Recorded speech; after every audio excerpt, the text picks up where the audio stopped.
Moi, c'est Néné Fatou Marikou, la présidente de IWA Sénégal, Youth Women for Action, qui est un réseau de jeunes filles et de jeunes femmes leaders qui est dans la promotion et l'autonomisation de la jeune fille, la protection des droits des jeunes filles.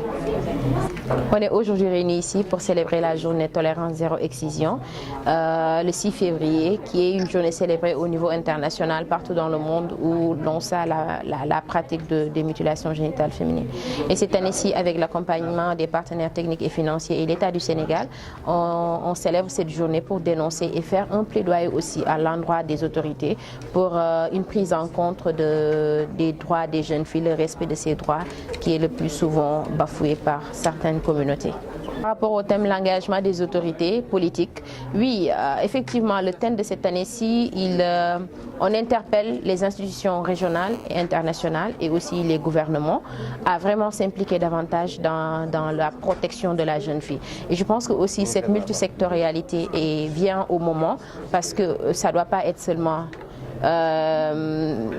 comment dirais-je, relié au ministère de la Femme. Non, ça doit être une problématique traitée par tous les autres ministères, que ce soit le ministère de la Justice, parce qu'aujourd'hui, quand on parle de la non-application de la loi, à savoir des retards dans l'application de la loi, là, on interpelle directement le ministère de la Justice. Quand on parle aussi de l'information, on interpelle le ministère de l'Intérieur.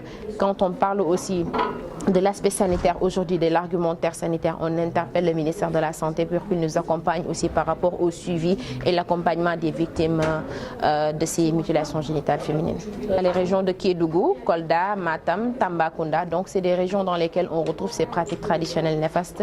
Et donc on pense que d'ici 2030, cette pratique va carrément diminuer, ou bien on ne parlera plus de mutilation génitale féminine, mais plutôt d'une communauté bien imprégnée qui promeut l'autonomisation de la femme.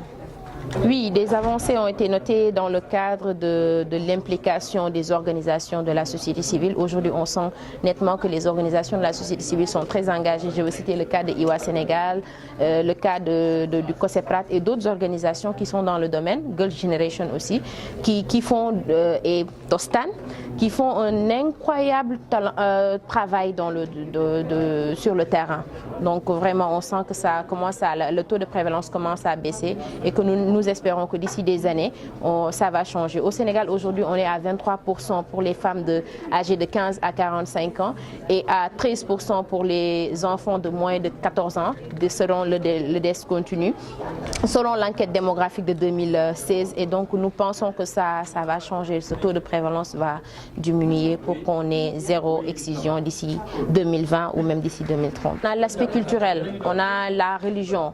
Dans les zones où vraiment on sent la présence de la culture ou de la religion, on sent dans ces localités qu'il y a une résistance de la communauté, le plus souvent motivée par des guides qui tiennent à ces pratiques, ou plutôt qui disent que c'est dans le Coran, donc c'est une continuité. Donc je pense que la religion aussi, ça peut être une limite par rapport à l'abandon de cette pratique. Mais nous faisons le travail, nous essayons de communiquer avec les religieux, nous essayons de communiquer avec les leaders communautaires, les leaders culturels aussi pour un changement de comportement, qu'on puisse vraiment parler d'une génération sans mutilation génitale féminine.